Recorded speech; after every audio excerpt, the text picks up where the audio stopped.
नमस्कार दोस्तों, कैसे हैं आप लोग। स्वागत है आपका हाउस ऑफ सोल में, आत्मन का घर। और हम आजकल पढ़ रहे हैं कैसे क्रिएशन जन्म लेता है। लेकिन इस कहानी से पहले एक दूसरी कहानी, ये उस आदमी की कहानी है जो अभी स्पिरिचुअल रास्ते पे नहीं चला है। ये उस आदमी की कहानी है जिसके मन में जो विचार आते हैं वो उसको चुपचाप एज इट इज़ मान लेता है।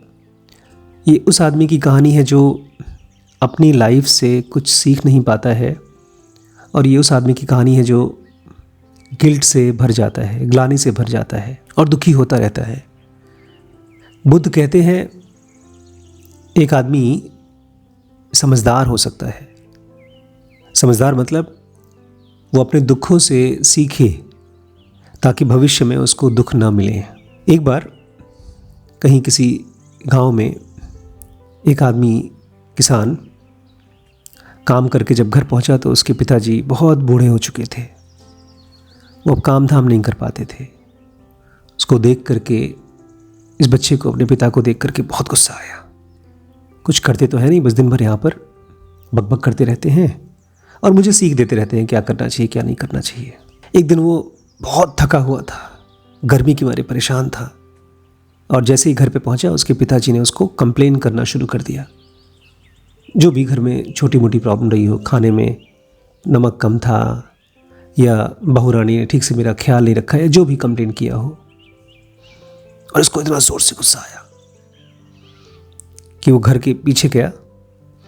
लकड़ी पड़ी हुई थी, लकड़ी का एक ताबूत बनाया जिसमें लोगों को दफनाते हैं, और गुस्से में बोला अभी इसके अंदर लेट जाओ तुम। पिता लेट गया। कहानी है भाई, लेट गया। नॉर्मली तो लेटते नहीं है, ऐसे लड़ाई कर लेते। फिर उसको बंद करके वो ले गया शहर के, मतलब घर से बाहर, खेत से बाहर एक पहाड़ी के पास चट्टान थी, वहाँ से फेंकने के लिए। कहानी कहती है कि वो अंदर से खटखटाया। उसने कहा भैया तुम मुझे फेंकना चाहते हो फेंक दो, लेकिन ये ताबूत बचा के रखो, क्योंकि जब तुम बूढ़े हो जाओगे तो तुम्हारे बच्चों को भी इसकी ज़रूरत पड़ेगी।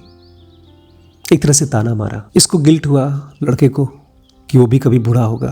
कहानी तो ये कहती है कि हमको सोच समझ के अपनी ज़िंदगी जीना चाहिए, लेकिन हम सोचना समझना जानते कहाँ हैं। हम तो खाली रिएक्ट करते हैं। जो भी थॉट्स हमारे मन में चलते हैं हम उसको बोल देते हैं, उसको सोच लेते हैं, उस पर भरोसा कर लेते हैं। ये जो कहानी है ये तो काल्पनिक लगती है, ऐसा तो कभी होता नहीं है। लेकिन जब हम अपने घर वालों से, किसी से भी, अपने माता पिता से, अपने बच्चों से, किसी से भी जब बदतमीजी से बात करते हैं, जब रिस्पेक्ट नहीं देते हैं, तो किसकी रिस्पेक्ट होती है? उसकी नहीं, जिसको आप चीख के डांट के बात करते हैं। सबसे पहली रिस्पेक्ट होती है आपकी, आपकी खुद की। अब हम अपनी क्यों रिस्पेक्ट करें? हमारे अंदर क्या है जिसकी हम रिस्पेक्ट करें? ये सवाल पूछना पड़ेगा आपको, क्योंकि सच पूछे तो आम आदमी की लाइफ में ऐसा कुछ नहीं है जिसको वो रिस्पेक्ट कर सके।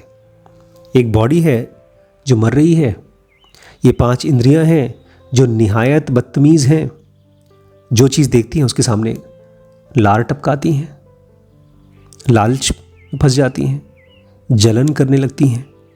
और ये शरीर तो इतना कमज़ोर कि दिन ब दिन बूढ़ा होते जा रहा है। तो इस शरीर में ऐसा कुछ है नहीं जिसके लिए आप इसको रिस्पेक्ट कर सकें। या शायद है, शायद इस शरीर के अंदर में आत्मन है। अब कहानी शुरू होती है एक स्पिरिचुअल आदमी की। कौन होता है एक स्पिरिचुअल आदमी जिसके अंदर में क्वेश्चन शुरू होता है, क्योंकि उसने कहीं से सुन लिया और सुनते सुनते उसको भरोसा होना शुरू हो गया। जैसा कि नानक कहते हैं, शायद सत्य के साथ संग हो गया। ऐसे लोगों से मिलना शुरू कर दिया जिनके लिए आत्मन शायद रियलिटी है, और जो खाली आत्मन की ही बात करते हैं और आत्मन को ही जीना चाहते हैं। ऐसे लोगों के साथ रहते रहते उसके मन में भी एक डाउट आना शुरू हो गया कि क्या पता हमारे अंदर में आत्मन हो, और अगर आत्मन है तो कैसे अनुभव होती है। अगर हमारे अंदर आत्मन है और हमारे आसपास के लोगों के अंदर में भी आत्मन है, तो रिस्पेक्ट कैसे की जाती है, उसकी गरिमा कैसे बरकरार की जाती है। आपने वो भी कहानी सुनी होगी ना, एक बार शायद पारसी कम्युनिटी जब पहली बार इंडिया आई थी तो वो अपने देश को छोड़ करके इंडिया आए थे, शायद गुजरात में। तो वहाँ के राजा ने एक बर्तन में दूध एकदम ऊपर तक भर दिया और उनको भेजा। एक तरह से ये कहा कि हमारे यहाँ जगह नहीं है, हम ऑलरेडी भरे हुए हैं, हमारे पास कोई रिसोर्सेज नहीं है, हम आपको सपोर्ट कर सकें। तो उस ग्रुप में से जो पारसी लोग आए थे, एकदम शुरुआत के लोग, उसमें कोई बहुत बूढ़ा समझदार आदमी था। उसने उस दूध के अंदर कुछ गुलाब की पंखुड़ी तोड़कर डाल दी। दूध तो बाहर नहीं गिरा, लेकिन पूरा दूध बड़ा खूबसूरत दिखना शुरू कर दिया कि हम आपके साथ ऐसे ही रहेंगे जैसे ये पंखुड़ी। ऐसे रहे भी वो लोग। ये समझदारी कहाँ से आती है? ये खूबसूरती कहाँ से आती है? इसका सोर्स क्या है? या ये जहाँ हम रहते हैं यहाँ पर फ्रस्ट्रेशन कहाँ से आता है, दुख कहाँ से आता है, या जिसको हम जलन कहते हैं, या जो भी पेनफुल है हमारी लाइफ में, वो कहाँ से आते हैं?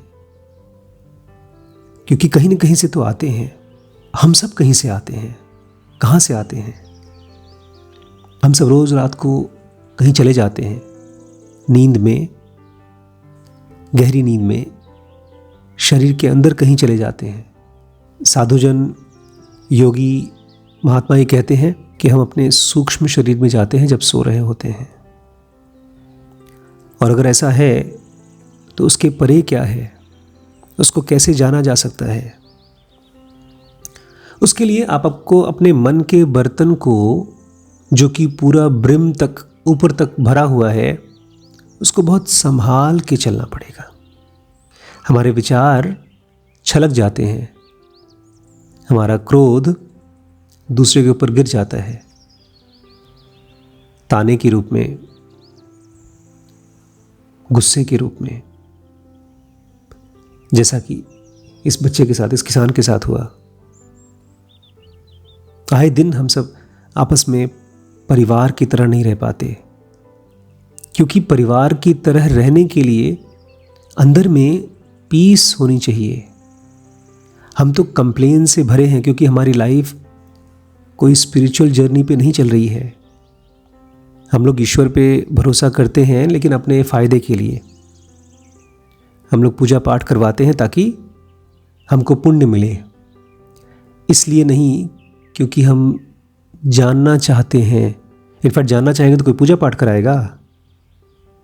वो अपने विचारों को स्टडी करेगा, वो देखेगा कि इन विचारों के बीच में क्या है।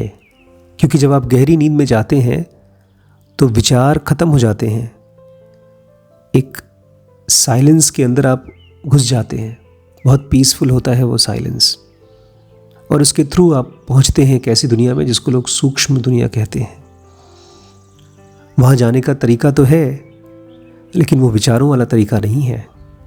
थॉट्स के बियॉन्ड जाना पड़ेगा। अगर कभी हम कर पाए, अपने आप को शांत कर पाए, विचारों को संभाल पाए ताकि वो छलक न जाए, और धीरे धीरे विचारों के ऊपर अगर हम मालिक बन पाए, ऐसे मालिक जैसे एक जंगल होता है मालिक अपने पौधों का, अपने पंछियों का, जैसे घर देता है, ऐसे मालिक बन पाए अपने विचारों की, तब शायद योगीजन कहते हैं हम इस एग्जिस्टेंस से क्रिएशन की तरफ जा पाएंगे। अगर आप इस वीडियो को पहली बार देख रहे हैं तो मैं आपको साफ साफ रिवाइज करा दूं। एग्जिस्टेंस मतलब जहाँ चीज़ें पैदा होती हैं, रहती हैं और मर जाती हैं, और क्रिएशन वो है जहाँ कभी कोई पैदा नहीं होता, इसलिए कभी मरता नहीं है। लेकिन वो क्रिएशन इस पूरे ब्रह्मांड का, इस एग्जिस्टेंस का सोर्स माना गया है। और क्रिएशन और एग्जिस्टेंस के बीच में एक बड़ा सा गैप है, उसको नो मैन्स लैंड कहते हैं। और इस नो मैन्स लैंड को केवल एक एंटिटी क्रॉस कर सकती है, आत्मन या डिवाइन फ्रैगमेंट, और वो रहती है क्रिएशन में। तो क्रिएशन से एग्जिस्टेंस में आती है, और जैसे ही एग्जिस्टेंस में आती है एक आत्मन, तो वो शरीर धारण करती है।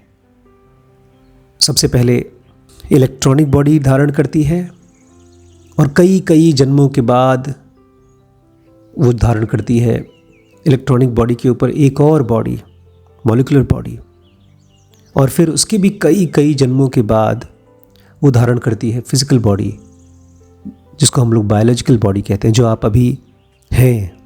और जब आप सोते हैं तो आप इस बायोलॉजिकल बॉडी में से अपने मॉलिक्यूलर बॉडी में चले जाते हैं। ये जाना आना ये सब मुमकिन है, लेकिन तब जब आपका मन छलकना बंद करे, जब मन में कोई रिपल ना हो, कोई डिस्टर्बेंस ना हो, मन एकदम रिलैक्स्ड हो, तब ये पॉसिबल है।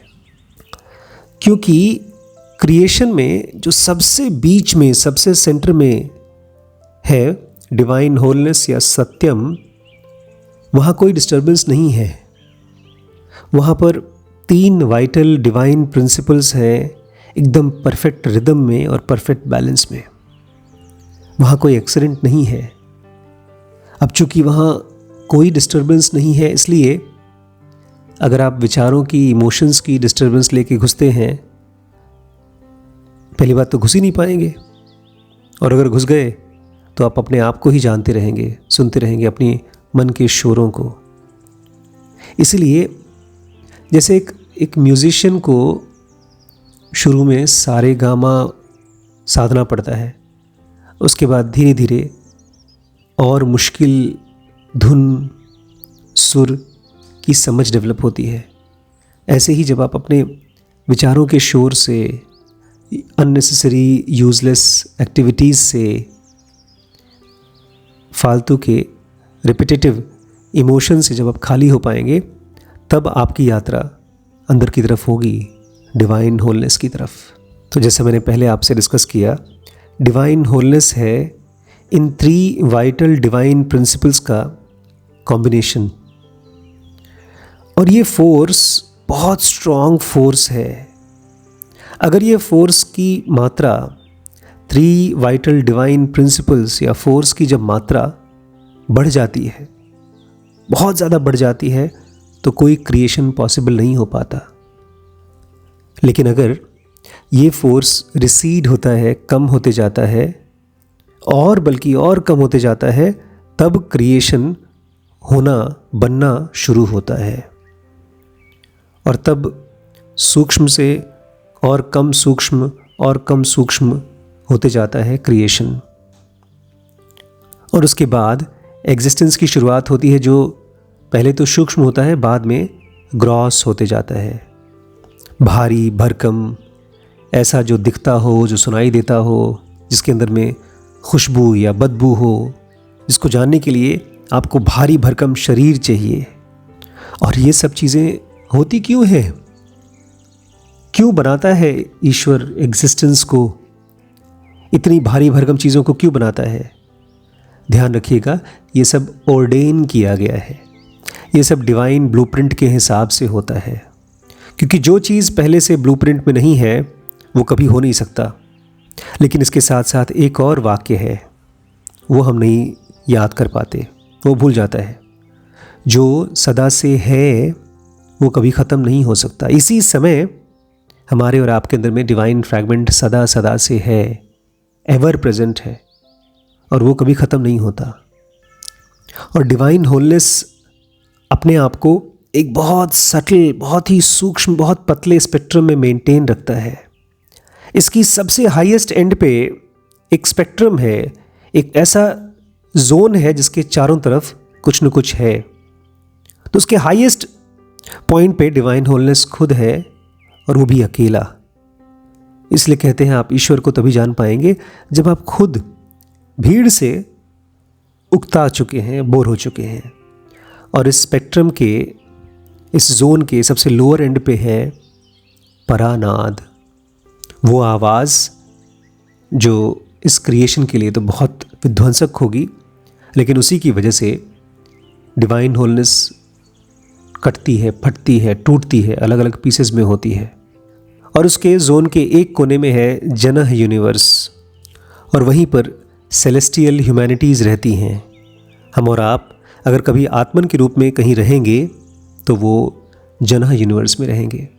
लेकिन इस पूरे स्पेक्ट्रम में, इस पूरे जोन में क्रिएशन है जो अपने आप में एकदम जिंदा चीज़ है, अनंत है, अमर है, जैसा कि डिवाइन होलनेस खुद है। लेकिन एक बार ये वाइब्रेशनल फोर्स एक स्पेक्ट्रम के नीचे गिरता है, तब अचानक से एक सडन परिवर्तन होता है। ठीक वैसे जैसे पानी के अंदर में अगर टेम्परेचर गिरता है तो तुरंत अचानक से वो बर्फ़ बन जाता है। और यही वो क्रिटिकल पॉइंट है जब एग्जिस्टेंस आता है, शुरू होता है। और जो कुछ भी इस एग्जिस्टेंस में है वो मृतक है, मॉर्टल है, और वो ट्रांजिटरी है, टेम्पररी है। लेकिन भूल करके भी ये मत कहिएगा, अभी मत कहिएगा कि एग्जिस्टेंस झूठ है और वो क्रिएशन रियल है। जब तक आप खुद को डिवाइन फ्रैगमेंट की तरह पा न जाएं, तब तक इस दुनिया को माया मत कहिएगा। क्योंकि अगर आपको वापस जाने का रास्ता मिलेगा तो इसी माया से मिलेगा, और मिल रहा है। आप जो कुछ भी सुन रहे हैं हो सकता है ये झूठ हो, लेकिन इसी से आपको वो पीस मिलेगी कि आप अपने विचारों के थ्रू उसके गैप में से क्रॉस करके और गहरे सूक्ष्म, अभी हम ग्रॉस वर्ल्ड में हैं। जब एग्जिस्टेंस बनता है क्रिएशन में से तो सूक्ष्म में से और स्थूल चीज़ बनती है, और जब एक आत्मन वापस जाती है तो स्थूल में से सूक्ष्मता आती है, बल्कि आती नहीं है, स्थूलता खत्म होती जाती है, गिरती जाती है, तो जो बचता है वो है सूक्ष्म। इसलिए दोस्तों ये मामला घरेलू झगड़ों का नहीं है, किसी को इज्जत देने और लेने का नहीं है। ये तो अंदर में क्या है, ये विचार हमसे कुछ भी करा लेंगे। अगर हम अपने अंदर में डिवाइन को नहीं खोज पाते हैं, उसको नहीं जी पाते हैं, तो ये विचार हमसे कुछ भी करा लेंगे, जैसा वो ऑलरेडी करा रहे हैं। इसलिए इनको लगाम दीजिए, इनको सिखाइए। मैंने पिछले 6 सालों से तकरीबन हर रोज़, कुछ एक आध दिन छोड़कर हर रोज़ ज़ेनोगा की क्लासेस पढ़ाई हैं, इसलिए ताकि मैं और मेरे स्टूडेंट्स को एक संयम मिल सके, एक सत्य का संग मिल सके, ज्ञान मिल सके। आपका स्वागत है ज़ेनोगा टीम में। इसे सीखिए और सबको सिखाइए। यही तरीका है माया से रियलिटी तक पहुंचने का। ज़ेनोविले बनाने के लिए, अपने परिवार को बनाने के लिए, अपनी कम्युनिटी जहां पर हम इकट्ठे हो सकें, इसी काम को अंजाम देने के लिए ज़ेनोविले को सपोर्ट करिए, डोनेट करिए। थैंक यू दोस्तों।